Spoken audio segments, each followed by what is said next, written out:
Jackie, Kaycee, Laurie, Kilmartin. Jackie, Kaycee, Laurie, Kilmartin. It's the Jackie and Laurie Show. The Jackie and Laurie Show. It's the Jackie and Laurie Show. The Jackie and Laurie Show. Oh, hey. Hey. Who are you? I haven't seen you in like months. I know. It feels like decades quite here. But look, we had so many in the can. I know. That was cool for a while, and then stuff started happening, and I'm like, I need to talk to Jackie. But I didn't want to talk to you off mic, so I didn't talk to you at all. As flattering as all of that falls apart. I ignored all your texts and calls. Like, look at the things that are happening. And so now, and no Kyle today because he's working for a living. Mm-hmm. And did you just land? I just landed from JFK. Okay, about an hour ago. And right. You got in from Hong Kong. Yeah, Bangkok. Okay, and last night. And then went and did a set because of peer pressure from you. Yay! 3 weeks ago. But don't you feel ready for I feel Regan? better. I actually feel better. Yes.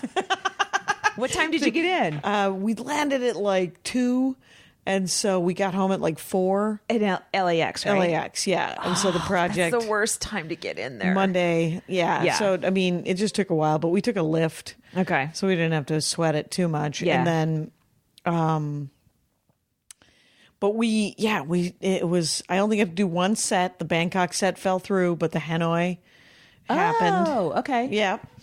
And then, so we got back. I slept hard for like 2.5 hours. Yeah. Got up, also took a lift to Sunset UCB. I was like, I don't think I should drive. You got to treat yourself. Got to treat myself. And so that set at UCB Sunset cost me $40. Oh my God. I know. But I do feel better that I ran because she gave me 15 and I ran a 15-minute set. And I was like, is it too political for Regan? Is it too... It was a little bit of a mess. But 3 of the dates I'm doing with him this week, and this will go up after I'm back. But... 3 of the dates are in Minnesota. So I can go deep into the vault. You know Minnesota. I can do some local references. Oh, It'll that's be good. cool. Do the old snowmobile bit. Sure. Why wouldn't I? Yeah. How was your New York? New York was good. We were off this week, so I went out on Thursday night and I did sets on Friday. Then I did this on Saturday. I did this death conference.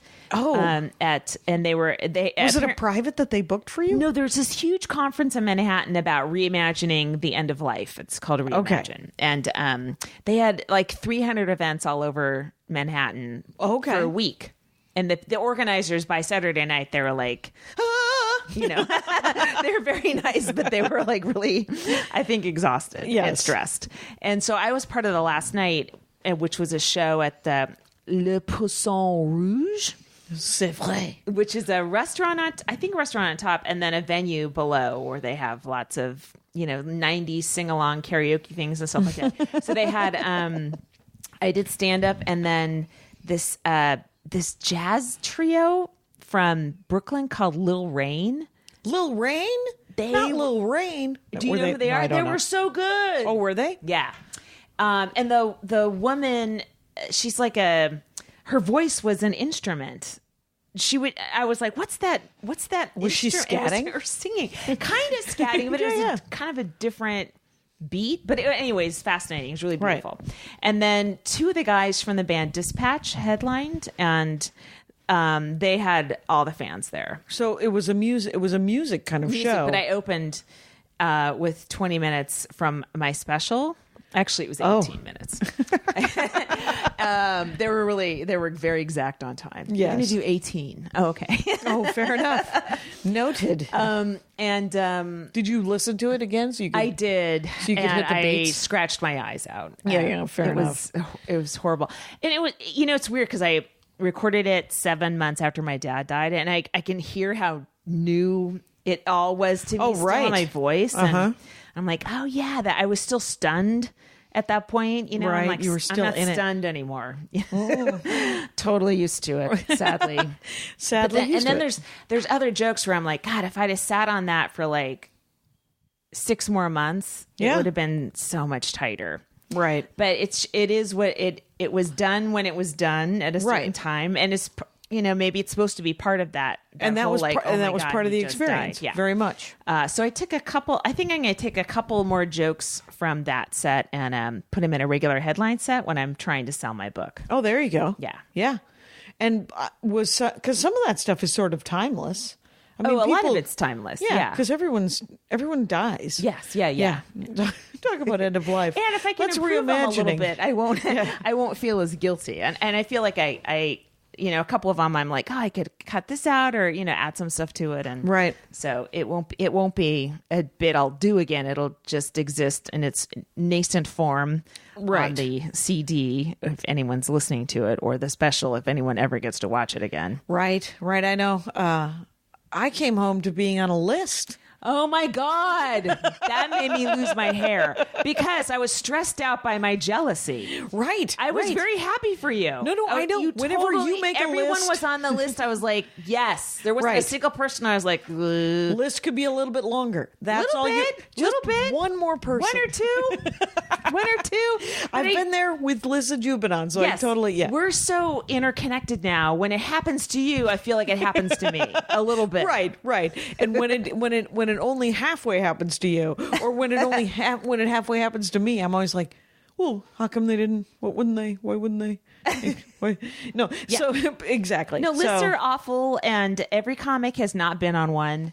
Right. And so the journey continues with the fucking list. You're like, okay, so me, that targeted exactly who I am. So I'm thinking, okay, either this person doesn't know who I am. She does.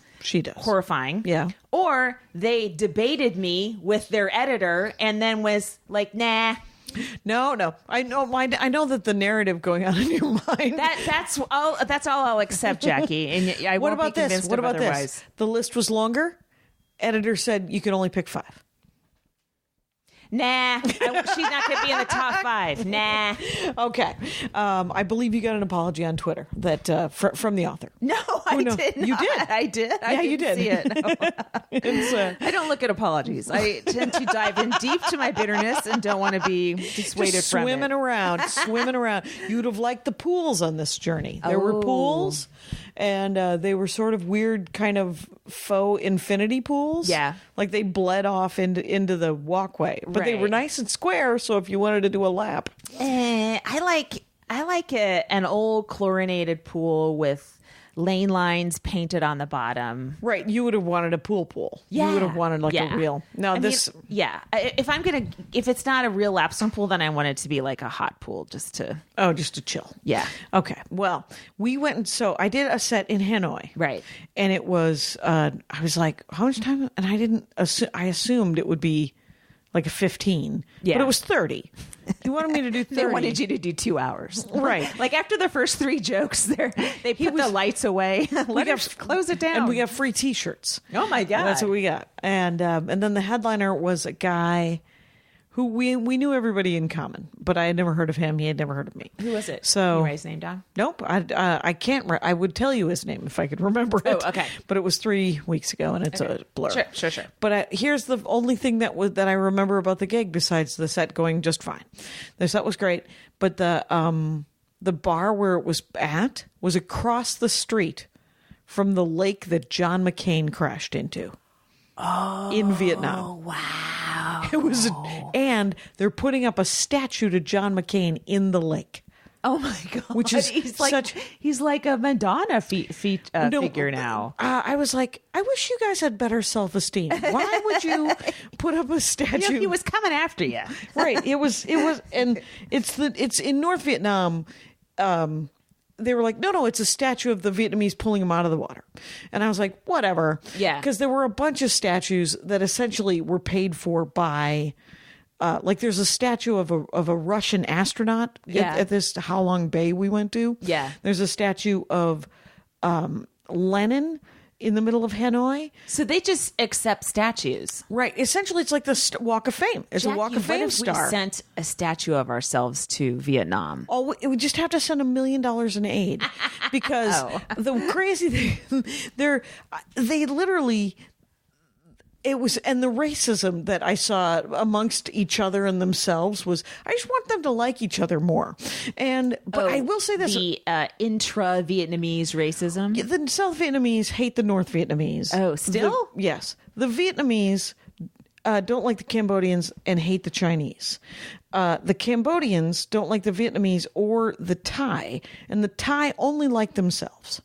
And everybody is angry at how there's the sheer number of Chinese tourists there are while they cash their checks. Interesting. I when I was doing my little web series, American English with Jimmy T. Okay. I don't know what that is. I did this. I had this series where it was. I pitched it as a half hour, and Comedy Central said, "Yeah, we'd love it. Can you make it 30 seconds long?" I'm like, "Oh, okay." But the idea was, who knew they were looking for 30-second chunks? I could do like hotel art. 2006. Okay. 2007. Okay. And so the original premise was off a couple. There's this guy, a guy named Rio, who ended up starring in it, is a comic from Japan. Okay. And he told me that he could only do like 8-minute sets. He kind of infamously could only do 8-minute sets because his mouth would get tired from speaking in English. Which I'm like, what? That is awesome. Fucking fascinating, Yeah. right? And just some, I don't know, reading about their hierarchy within Asian nations, about who hates who, and how obviously, especially during World War II, Japanese were the worst and looked down on everybody. Yep. In different ways. And so the idea was, he comes to America. He's like a Japanese pop star. Right. Comes to America, shoots a show in English aimed at Japanese teenagers, and it teaches them slang. Okay. American slang. And while he's doing it, he slams the American he's talking to across all races across the board, because he thinks he's better than everybody. So It's like racism from an Asian person against a white person, which I was like, how fun is this? And it was not being addressed. Certainly not in 2007. But it was so interesting to, as an American, you just think of your own little world and slavery and racism from that and stuff, and you kind of like forget there's like a fucking continent over there, that they're also human and awful and hate each other for dumb reasons. There's too. all kinds of interesting hate going on all over the world. Interesting hate. So what it was amazing. I did get to see, we went and saw an acrobatic troupe in Saigon. Right. As one of the, just an event. And so I saw two things. I saw an acrobatic troupe in Saigon that was amazing. Mm-hmm. And then I saw a circus, but not with animals, just sort of a Cirque du Soleil thing, except for that it was the tour group that we went on tries to give back to the communities that they go to. And so this circus, it's called Phare, Phare.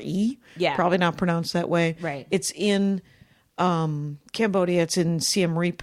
And the circus itself are kids who are victims of human trafficking, who got caught back, or it was started by children. What? Yeah, it was started by some people who were victims of the Khmer Rouge, who were children, in an effort to try to save a generation. Oh my God. So everyone you're watching, has been... has had some sort of giant fucking trauma in their lives. And so they were like, let's teach them tumbling and give them some self-esteem and give them something to do and a job and a weird thing. And a physical thing too. Right. You and own your body again. Right. Tumble away from somebody. Exactly. And so there were only like 11 people in the troupe, and but there's several troops all over Cambodia now, and they've helped over the last, and they've been around, I think, Cambodia has only been around since for 25 years. If you go to Cambodia or Vietnam, everyone is, in 1995, the sanctions against Vietnam stopped from the United States. So everybody in 1995, the both places we went to, have been essentially busting their ass to try to catch up to the rest of the world. And so in Cambodia, so they have 1,200 kids that they've saved so far. Gosh. And in 25 years or less. And it's been, but they were really good. One of them got hurt. He twisted his ankle at one point, but they were, it was gently funny. It was kind of the whole thing, the comedy in it was, in both cases, both the Vietnamese one and the Cambodian one, was sort of a sweet, like the Cambodian thing had, the Vietnamese one were like short stories. They were like little vignettes. Yeah. It was like life in a small village, life in a big village, life in the big city, and what are the animals doing? So it was really funny. And I ask myself that frequently. What are the animals doing? They did impressions of turtles. It was fun. Anyway, and in Cambodia, it was all just sort of jumping around, and it was an old folktale that they were reenacting about someone being different and then praying to the gods, being turned into somebody hot. Getting some revenge, and then the gods going, attractive or physically hot? Attractive. Okay. And then the gods going, that's not why we made you hot. And then so the whole thing, it was spoiler alert, if you go to Cambodia, that's the current story being told. But but to see other performers in other, and what the comedy was. Like there was one Vietnamese comic at the Hanoi thing. Yeah. And he only did about 7 minutes. Did he in English or? In English, because it was all an English audience, English speaking audience. And and he had like 3 or 4 minutes that were pretty mean and gross. Like sexist or something? Yeah, just sexist and vaguely racist. And then was probably it working? No, it didn't work very well. But then he had like 3 or 4 minutes that were actually very funny. So I don't know how long he's been doing it. I think a long time. Oh. But he's in another language, and he's, Sure. And I just followed him. I wonder,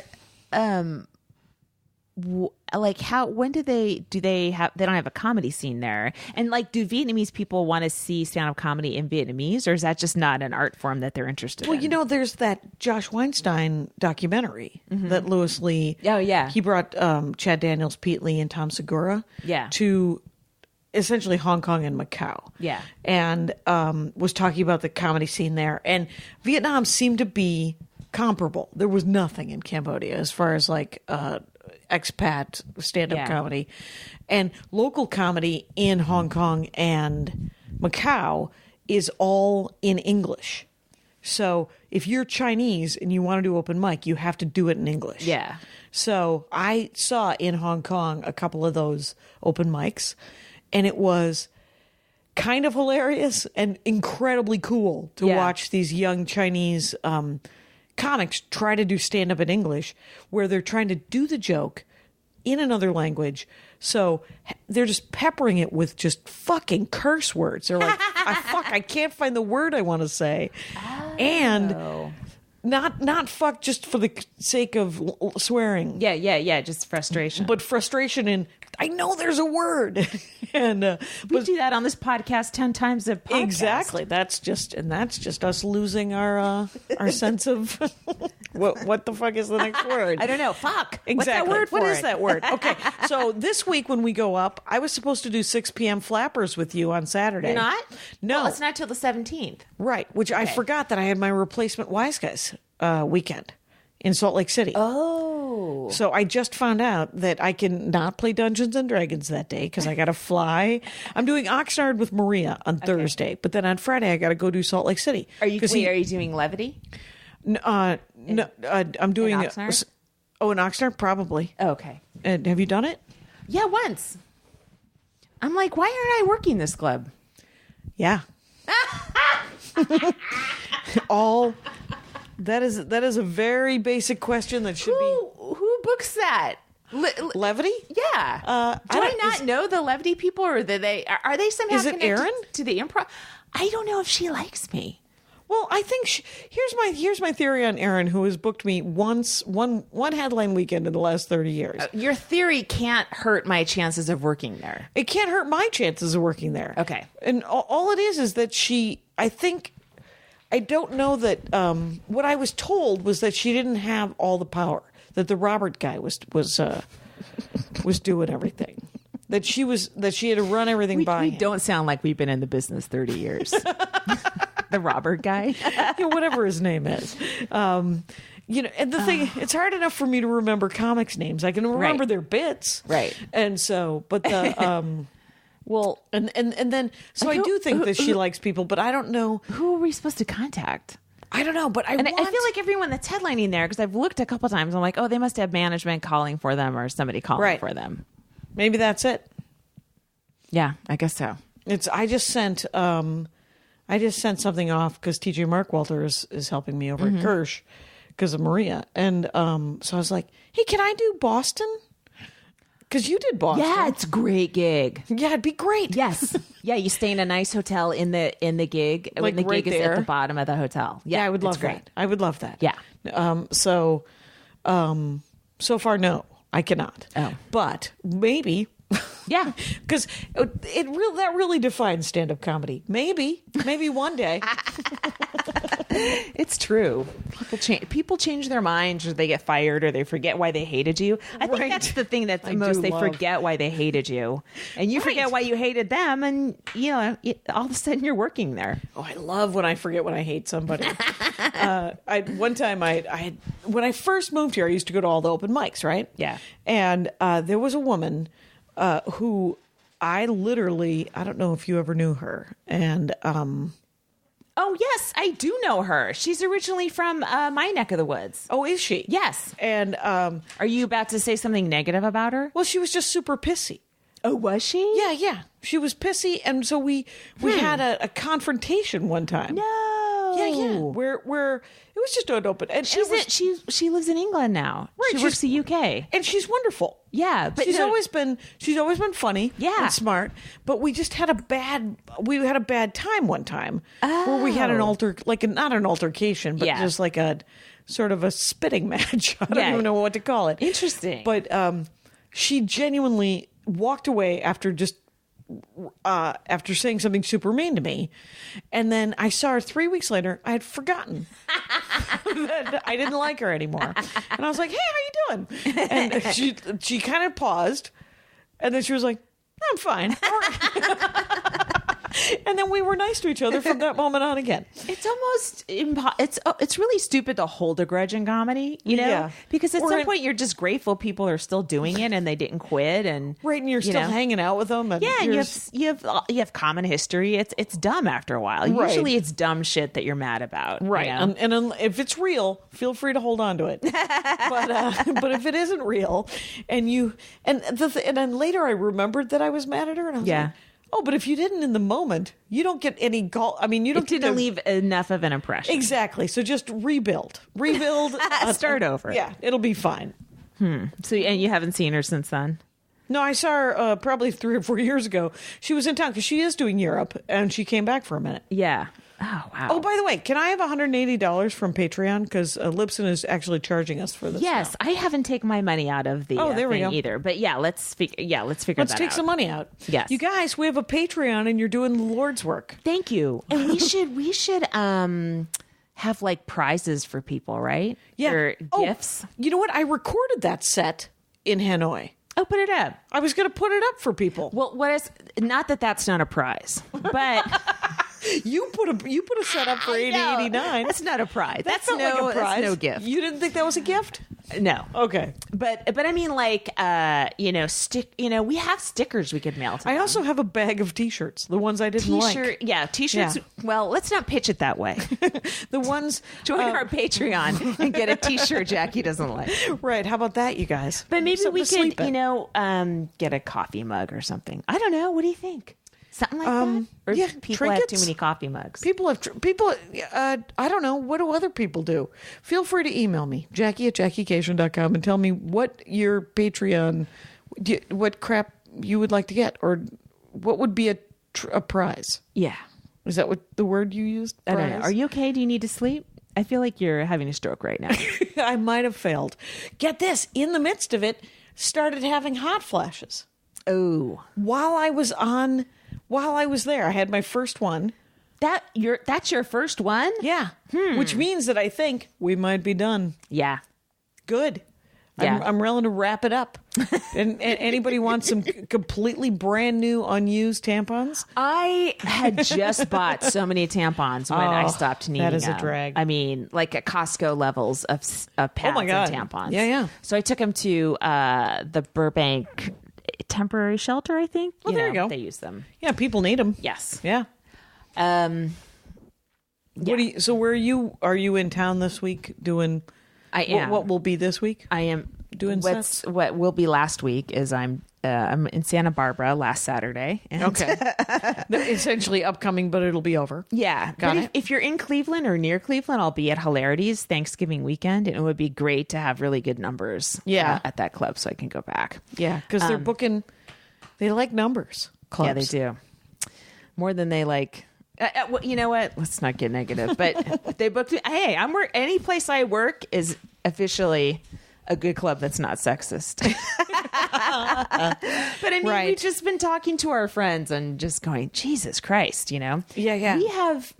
We have friends that should be working every single night of their lives. They're so funny, female comic friends. Yep. And the fact that they're not, or they have weeks off is, shocking to me. They're so fucking funny. If something's slow, if the week is slow, like I'll get an email from somebody, any number of comics, who will just be like, oh, and guy comics too. I mean, I get like really funny guy comics who are like, well, I guess I don't do stand up anymore. I don't have anything this fall. And then, but 2 weeks later, they're like, well, I picked up some stuff. Yeah. Comedy's an awful, it makes it's such a hit and miss kind of. Yeah. You're paranoid. But I mean, like Deb Giovanni should be working nonstop. She should never have a night off. Same with Rontowski. Yes, Rontowski and Kira. Rontowski's doing Wise Guys this month as well. So cool. if you're in Salt Lake, is that where Dry Bar is recorded? I don't think so, but maybe in Utah. Are you going to do Dry Bar? I'm not doing Dry Bar. Okay. Dry Bar doesn't need me in my... I wonder how much Brad Upton is making on corporate gigs now. Holy shit. Maybe good money. Yeah. Because it's 6 million hits or something, right? Way more than that now. That was like 3 months ago. Oh, really? Yeah, it must be. Well, because I know that both Rontowski and Tommy Ryman have a lot of hits on that Dry Bar thing. I don't over know a million. Tommy, I haven't seen his set. Oh, you don't know Tommy? I don't think he was on America's Got Talent. He's from Minneapolis, comic. Yeah? He comes to the breakfast sometimes. Maybe I've met him then. Yeah. And Karen has how many on hers? Over a million. Jesus. Is she getting like more album sales or music like requests or sound exchange money? I hope so. Wow. And then I heard, here's the good news I heard is that the good label to be on for stand-up comedy is the 800-pound gorilla. Whose label is that? Chad Daniels. Oh.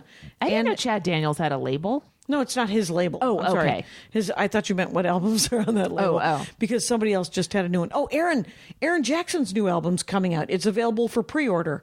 You guys go out and buy. Yes. It's called Grudgery. And Aaron Jackson. I just saw her at stand-up. Oh, did you? New York. In New York? Yeah. Yeah. So she's outstanding. This has happened a couple times, not just with Aaron, but there's a comic I'll see in New York and I'll be like, when did you move out here? And they'll be like, I was born and raised here, or 5 years ago or 10 years ago. I'm just not going to stop asking. I don't know. No, I just can't keep track of people's hometowns and where they started. Right, exactly. Yeah. People still say to me, do you live in Los Angeles? No more asking where people live. That you're just revealing your weaknesses as a person. It's always, and the thing is it can sometimes make you infuriated that someone did not know. It's sort of like asking names, even though I can't get over it. If I could remember everyone's name, I would. Yes. So it's nothing. I'm not. But when somebody asks, sometimes people will say, "Do you live in Los Angeles?" Like or if you're still doing stand-up comedy. Oh, no, I would never. I accidentally asked Kevin Meaney that one. No, I know. Before he died. That makes it worse. I thought he had a game show gig. No, I mean he was in Hairspray on Broadway. Okay, so he was doing theater. Yeah, but I thought he was acting. You can still do spots after your fucking theater at night, right? Well, you can, and he can, obviously. But he was genuinely I think he wanted to murder me. Yeah, and and I don't blame him. But I mean that I think is the worst. Are you still doing stand-up comedy? Yeah. But and then the other one is, when did you start? When did you start? Usually. I get that usually from an ancient dinosaur male comic asking me or another young woman comic. Oh, by the way, Forbes thinks that I'm a hit with the Ute. Did you see that? I honestly couldn't read. I scrolled, I saw the pictures, and then I cried. But I'm happy for you. What happens to you happens to me. I told myself that 7 times very quickly in front of a mirror. Oh, good. Good to hear it. You are right. And but I will say that it's usually some, it is always, nobody ever asks me how long have you been doing it. Yeah. Who's done it less than me. Right. Yeah. And it's usually some guy who wants to tell me how long he's been doing it. I haven't met, there's not a ton of people that have been doing stand-up longer than us at this point that we see out in clubs now. Right. Mm-hmm. There's people that you see in a store. Oh no, I right, did. like the one generation ahead of us. Right. Yeah, but it's we don't see them much in clubs. And this is not a bad. And maybe this is not a bad guy, but this guy was the last guy who asked me, and he wants to tell me how he worked with Richard Pryor or the thing is, guys like that have stories about comics that young comics don't know. They're like, Richard who? So they want to tell their stories to somebody who at least knows who all the participants in the story are. Maybe. And you're a better person than me. Pryor's an exaggeration, but there's other people where like you and I would appreciate a John Fox story. The guy who jacked off in mayonnaise and left it in the condo. Now other and ruined might it not. For everyone. For every person who ever went to I never met him. Mayonnaise for me. I don't even eat tuna fish because of John Fox.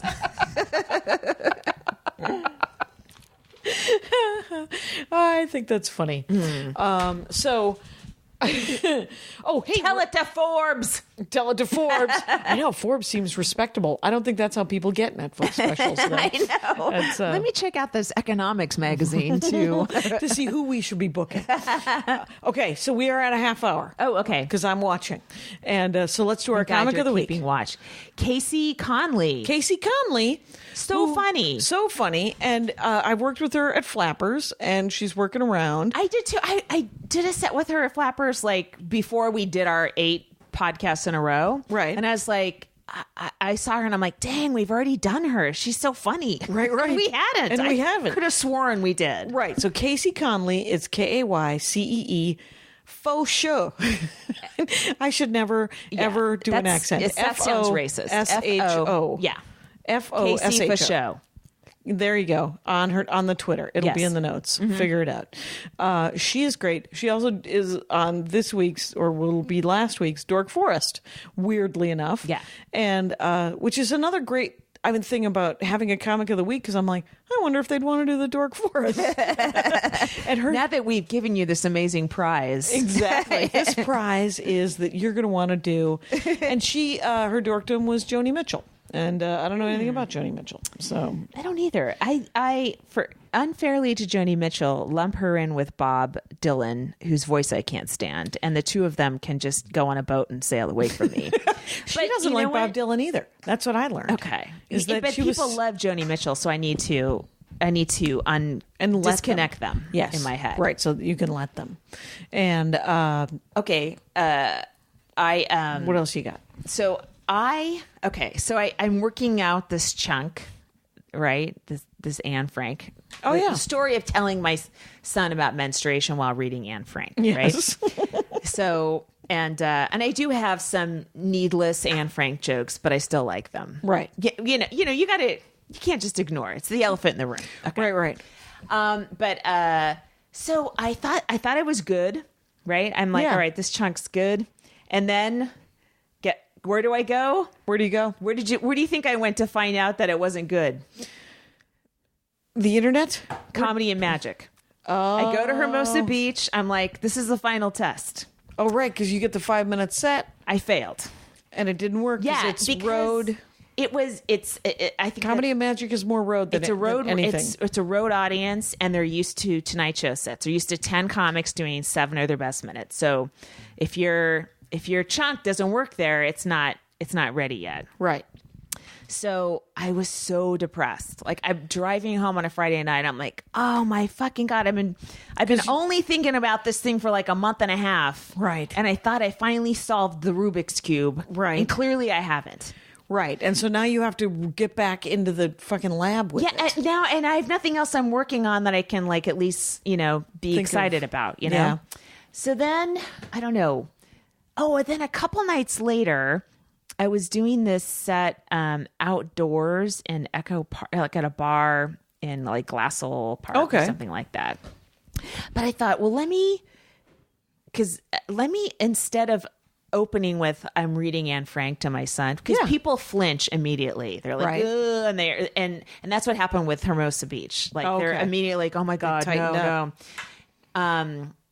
I started doing, I have 3 menopause jokes that are about not having a period. Yeah. And then I kind of back into, and I told my son about, my son found out about menstruation while we were reading Anne Frank. Like I just say it very quickly and get right back into menstruation. So people kind of, they're like, oh, it's not about Anne Frank, but they know it. And then I call it back later. It's, motherfuckers, it is about Anne Frank.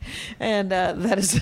So that's working. But it's weird, like, because I was like, oh, that's the end laugh. But now it's the first laugh. Like, it's the first part of the chunk, not the very last. Mm-hmm. And it's weird how, if I can be profound, sometimes your closer is your opener, folks. That's it. That's the way Now... It's weird that you would say that because I'm trying to figure out the new album, right? Right. Because it's 2 years now. Yeah. And so now I have all the jokes that could go on that album. Mm-hmm. I've got 50 minutes. Wow. But it needs, it needs to be tightened and it needs an order. And my new closer, I thought, which is weird because it's weird that I would think that the Viking portrait thing would be the Viking picture, right? Mm-hmm. That would be the closer because there's 2 jokes that come after it. So that is odd. That is odd. It's weird. There's a dog joke and then there's I think a millennial joke. And so it's just weird that it would come after that. And it doesn't hit hard enough. So I have to figure out. So I genuinely was thinking about opening with the Viking joke and seeing what works with that. Just because it's a good joke. I mean, it's a good joke wherever you put it. It just isn't strong enough to close with. Right. And so I need to have. And traditionally, you usually. And this isn't everybody, but it's almost everybody. Don't you think that everybody ends a long set with a dick joke? Yeah. When you hear somebody go into a dick joke, you're like, oh, it's probably their closer. Yeah, get your car keys. They're wrapping up. You want to get out of the club quick before they try to sell you their bumper sticker. Their crazy merch. And and you want to get out of the lot. So get your car keys. Yeah. So maybe I'll try that. I know that... With the Regan set, so what I have is I have the Regan sets this week, and how long are they? They're 15 to 20s. Okay, so I still have nightmares actually about the one time that I went short. I did 11. Yeah, and it beat me up like nobody's business. And he hopefully has forgotten it. I think Probably so. He not. gave you 3 nights this week. He gave 4. 4? Yeah. Oh my God! It's I'm doing. It's essentially I think it goes Duluth, Rochester, Minneapolis, Winnipeg. Are you guys flying to each location? Well, we're flying into Minneapolis, and then we'll probably take his bus up to because Duluth is probably who drives his bus up to Minneapolis? A bus driver. He's got a guide. He's got an over-the-road bus guide. God, I want to see his finances. I just want to know like how much he's making and how much all this costs. It obviously must still be worth it. He must be making way more than it costs. Right. Does he own he owns his own bus? Yeah. So where does he park it when he's not on the road? He just parks it in like a I think it's based out of Vegas. The bus? The bus is based. He lives in Las Vegas. So does he just rent a bus when he's going touring, or does he have his own that he's tricked out like the Partridge Family? He's tricked it out. Wow. So and it's got a series of bunk beds for the rest of us, which is quite nice. I'm not trying to be nosy, but I mean, I just want to know how much all that costs. Well, that's just a different level of stand up than I think I'm ever going to be doing. Well, I don't know. Well, here's the real question. Unless you really hit it big. Right. Here's the real question, though, is if you hit it that big, would you want a bus? Fuck yeah. And a plane. Everything. Well, no, because the thing is he has the bus because he doesn't like hotels. Oh, no, I want hotels. Bus to the hotel. No. He was doing bus to the hotel. And then we do a fair number of overnight drives. Why doesn't he stay in a nice hotel instead of getting a bus? He does stay in nice hotels. Even that, he doesn't like a hotel? He doesn't like a hotel. Because you know how it is in hotels, right? Yeah. Where you show up and there's usually a problem. Right. You could get up to your room, the card has been demagnetized. But you hire a problem guy. The bus driver, the guy you're paying to drive. He's got a tour manager. Yeah, that guy does everything for you. Right. What that guy does, all he can do for you is hand you your keys. So you don't have to check in. That's great. Why doesn't he go upstairs and check the door ahead of time for Brian? Well, this gets into a sort of a Marie Antoinette Fabergé egg kind of fucking thing. Why not? But if that's a job, it can be a job. And yes. I think at some point, and of course, the real reason is because Brian Regan doesn't want to be a Fabergé egg. Mm-hmm. He just wants to do stand-up. Yeah. And he doesn't want to get mad at people for things that he knows are ridiculous. Yeah, right. He's like, I know I shouldn't care. It's not that big of a deal. He doesn't want to be that Louis bit that Louis did on SNL about being mad that... Oh, right. Yeah. And so, right, he doesn't want to be that. He doesn't want to be that guy. So I think he's just like, I think it's easier if I just, because he has a bedroom in the back of the bus, and it's got all of his stuff. But Jackie, where's his lap pool? Right. I think. Well, he puts the rest of us up in a very nice hotel that probably has a lap pool. So he sleeps in the bus overnight while you guys are in a hotel. Mm-hmm. Whoa. Yeah. Wow. But it's nice. It's a real nice bus. Can you take pictures? No, I don't think so. You can't show me. We won't post them anywhere. Well, at which point the Patreon people are like, well, what am I getting? Sticker. Shut up. You're getting a sticker. And we're also going to do Sketchfest. Oh, yeah. That's in January or February? January 27th. It's a Sunday. It's a Sunday. We're going to do a live Jackie and Laurie. Going to do a live Jackie and Laurie. In San Francisco. And we're going to do some stand-up and then a pod. Right. And then we're hoping to do one in New York. A stand-up and a pod. Yeah, we have a couple dates. In February. And we're going to contact... in New York City. QED, I guess. Yeah. Yeah. There's also like the Bell House, and people were telling me about other places that we could get a nice place. What was I going to say? Oh, I've been, Conan started his tour. Yeah. And so I've been sort of like the first dates. Looking into the future. Right. I mean, they're on a corporate jet. Are they? Yeah. Now, it's not like my best flying experience was business class on Emirates to Dubai. Right. So it's not like that. They're not in pods where they can sleep. Mm-hmm. But it's also flights where you don't need to sleep, I guess. Right, because you're going to be flying to Seattle. I want a fucking pod to Seattle. I want to sleep. We had pods, I would take melatonin. Pods to Southeast Asia. What? We had pods to Southeast Asia.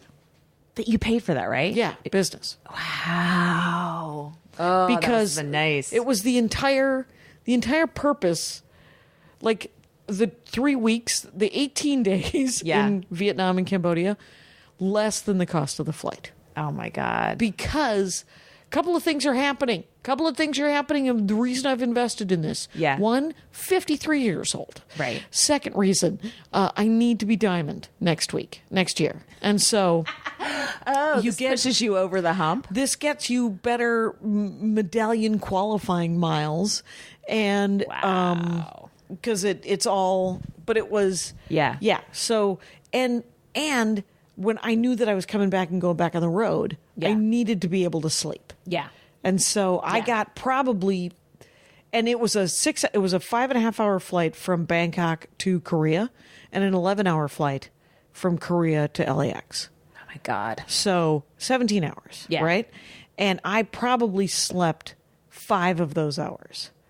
Like I laid down and tried to sleep. Yeah. And couldn't get to sleep. But you could lay down. I could lay down. It was much better. It was literally Yeah, it was much better. And of course they feed you every 6 hours and you're like, stop feeding me. And well, I think we're staying in 5-star hotels, which I'll tell you afterwards. right, what those are. Yeah. If you go to a Ritz-Carlton, I'd like a pen. They have the best pens. And I have 2 of them. I want to stay in hotels, and I want to stay in hotels with robes and slippers and bathtubs. I took a bath this weekend. Oh, was it great? I get to my roommate was out of town. Okay. And I was like, oh God, please let me have a bath bomb. Because I thought I had like a 10-year-old bath bomb from Lush that I'd never used. And I did. I found it. And Oh my God. yeah. And Was it fun? For me, a bath is a long situation. Okay. Like I get the water really hot, and then I get partially in it, like halfway at my calf, and then I jump out in pain. Right. Okay. That's how I get my body used to it. Okay. I like it super, super hot, and then I get in, and then I was fascia blasting, and that took a while. And Sure. so It's a project. In and out. Yeah, I need to be alone, and I need 2 rooms to have a bath. Oh my God. So Hotel Art, when we were in, I think it was in Cambodia, Andy and I, we come into and I was like, okay, I'm going to do an episode of Hotel Art. And he's like, okay, I'm going to use the bathroom. And so I'm shooting Hotel Art, and there's the pictures in front of me. I turn left. There's a giant window into the toilet. And Andy is sitting on the toilet. I laughed for a minute. I had to re-record, obviously, because that felt invasive. And then I laid on, and he laughed. He was like, I will sit on that toilet, and then you can rediscover it, and it will still be funny. And it was funny, but I laughed so hard. When I've been reading the hotel reviews of the places I'm trying to stay in Japan. Okay. With my kid. People have complained that there's like a window into the toilet or like a glass partition or something. It's not a full bathroom door. It's like a glass partition where you can see everything. That is odd. That's an odd. There was the door, habit. and then on the long wall, like the bathtub wall, right? That's where the window was. That's crazy. It was nuts. I've seen it before though. Maria stayed. I did not. They put me up in a different hotel, but they put her up in New York at this boutique hotel. Yeah, in the Lower East Side. What's it called? Don't know. But whatever it was, right. It had sort of a cubicle vibe for the bathroom. Right. It was all open, and the bathtub was in the middle of the room. Oh my God. And I think she was staying there, and 2 walls were windows out into New York. So could people see her use a bathtub? I assume in theory. Windows being how they work both ways. Yeah. I mean, it wasn't, Unless they were mirrored. Yeah, they weren't mirrored. Not to my knowledge. Oh my God. But it was nuts. It was Crazyville. But this trip, we took an overnight train through Vietnam, and we had an overnight boat in this bay in Vietnam that the next day we went and looked at caves. We looked at these giant caves where people had been hiding during the Vietnam War and stuff. No, it was they were just beautiful caves that had been there forever. And though I'm sure people did hide, we didn't do in Vietnam. It wasn't so much about the war until we got to Saigon. In northern Vietnam, they're too busy trying to currently stay alive to remember the Vietnam War. Wow, literally, you'd be like.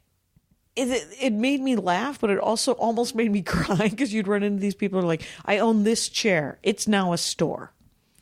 Oh, it's my like, God. I'm going to put something on it. You can buy. I made these friendship bracelets. This is my store, this chair. Oh, my God. Oh, I have a pot. Right. It's a restaurant. And it didn't matter like what they owned. They put it on the fucking chair, and that was their store. And so... and my favorite haggling moment in Vietnam was I went out of the hotel to get a coffee. So a Vietnamese coffee, which was amazing everywhere we went in Vietnam. Does it taste good or is it highly caffeinated? What's amazing? It tastes great. Okay. And so somewhere between 60 and 75 cents for an iced coffee. Right. So that is 24,000 dong is $1. So it was usually it's dong. D-O-N-G. Yes, we're all 9 years old inside. There's a dick joke. I'm just clarifying. No worries. And we're not even at the end. You think we'd be at the end of the podcast when Jackie brings out the 24,000 dong.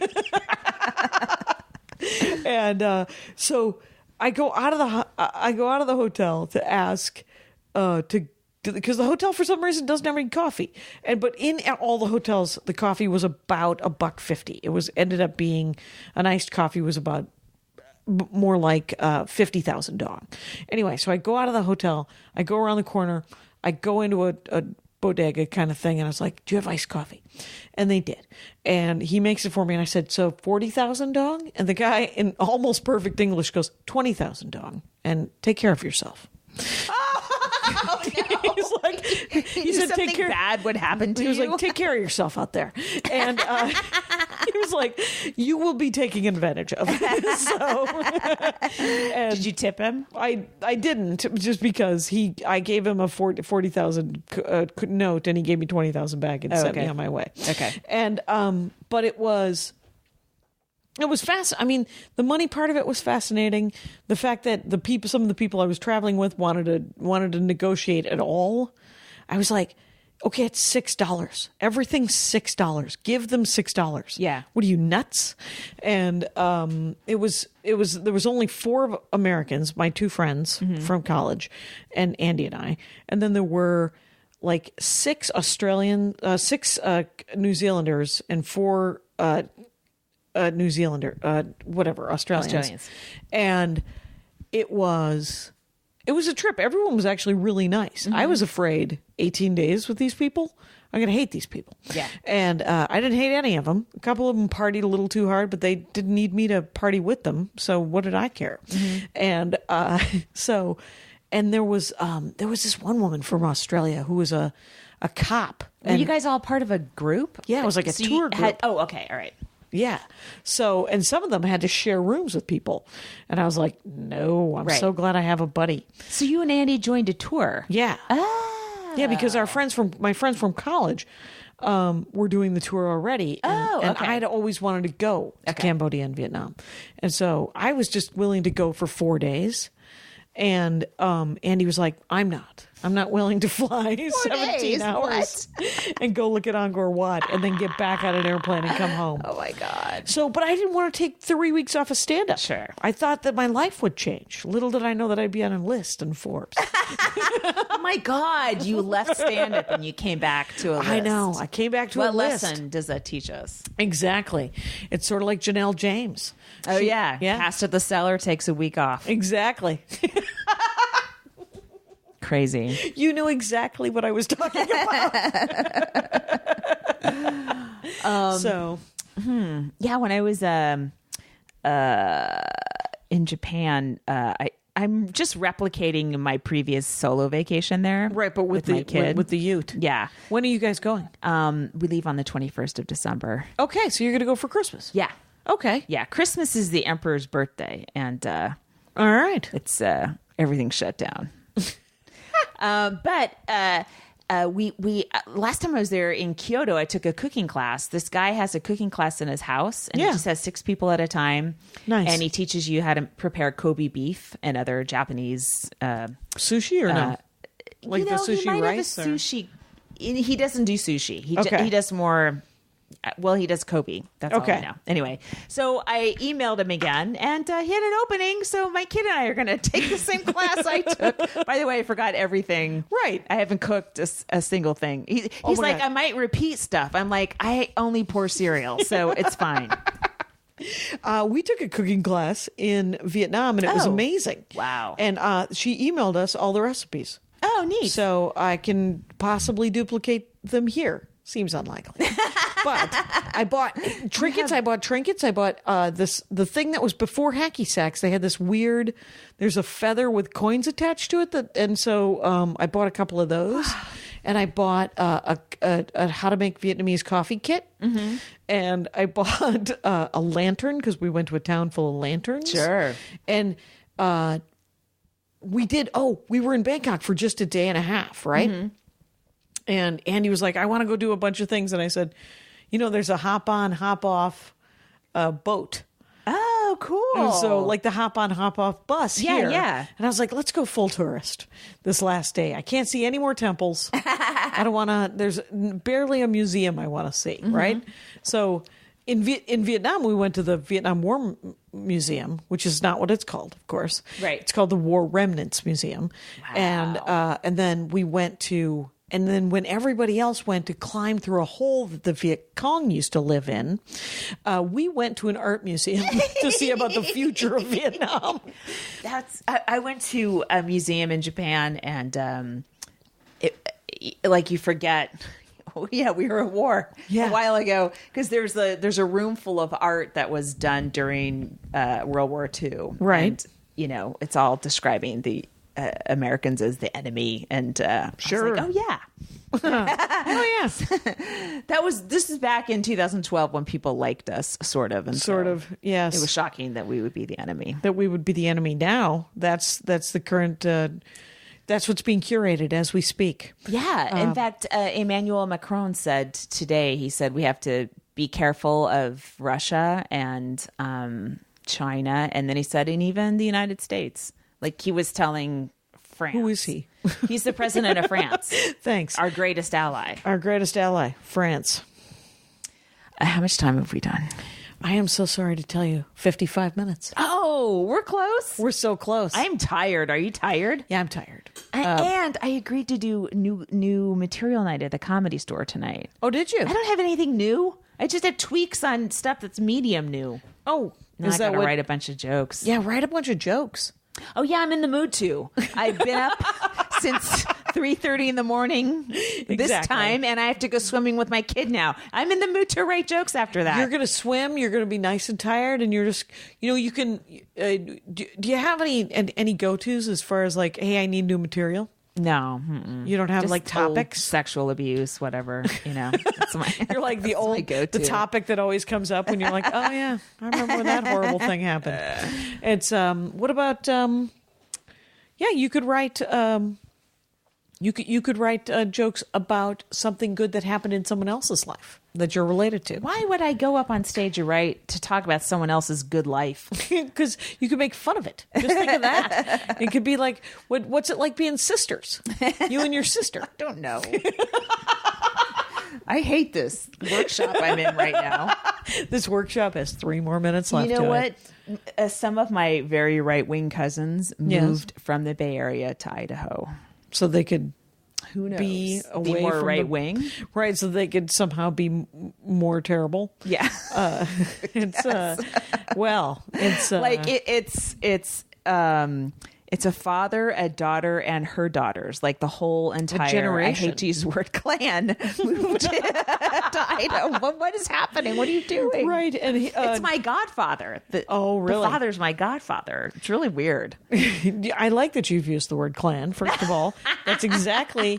Why don't you do that joke tonight? And I want you to work on that, because the funny thing is they're going to get to Idaho and they're going to find out. Oh, they're there.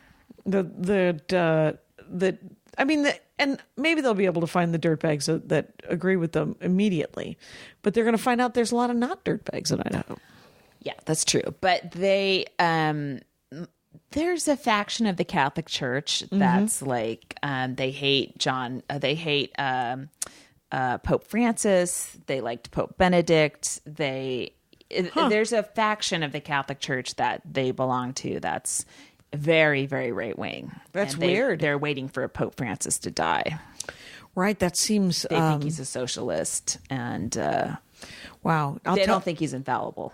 Right. That's so weird. I know it is weird because it's like he's Catholic. If you're Catholic, you're supposed to. Right, the Pope is the guy. So you're only going to believe someone's infallible if you agree with what their politics, which isn't really. It's sort of like my oldest brother and his line vetoing of the Bible. Did I tell you about that? I think I did. It's my oldest brother's an evangelist, and he published a new copy of the Bible. Yeah, that he said that he translated. I haven't bought it yet. No, it's available for purchase. He had it leather bound, self-published. Self-published. How much money did he spend doing that? $10,000. Wow. He spent a great deal of money. Wow. And that's a year of college. Not in a top tier university, but in some places. Sure. And he's I don't think he's providing for his youngest son at this point. I provided a PS4 for his youngest son recently. So but I got it for free. So it was. They don't need to know that. Right. It's a long story. I can't get anyone else one. I'm so sorry. Anyway, I've weeded off. And I know I shouldn't get myself one. That's what I also know, because it would fall apart. But yeah, I am looking forward to doing longer sets, because I'm looking forward to these. This is actually 15 to 20s for Regan will be good to get back into it, and plus go into the vault a little bit. Yeah, I'm gonna do new stuff. Yeah. I've decided I'm going to do some light political stuff. Yeah. Like the lightest of the new political stuff I've written. Because I need to work on it. And it's Minnesota. It'll be fine. Yeah. And someone had texted about they're doing a set at a prominent club, and was like, should I work? I want to do some new stuff. And I was like, you know what? It's okay to just practice killing with your old stuff. If you're trying to get into create a good impression as a first, you can just keep doing that for a little while until like some clubs don't know you're great, right? We know you're great, you're great, but the club doesn't yet. So you go there, kill with the old shit, 3 or 4 times, and then you can start to weave in some new stuff, right? You don't have to be an artist every single time. Well, you just remember that it's a job, and you want to get work again. Yeah. And that's a good way to get work again. Yes. Oh my God, what we didn't talk about. What? Using someone as a reference. Oh, next week. All right. Okay. By the way, we're at an hour. Yay. Bye.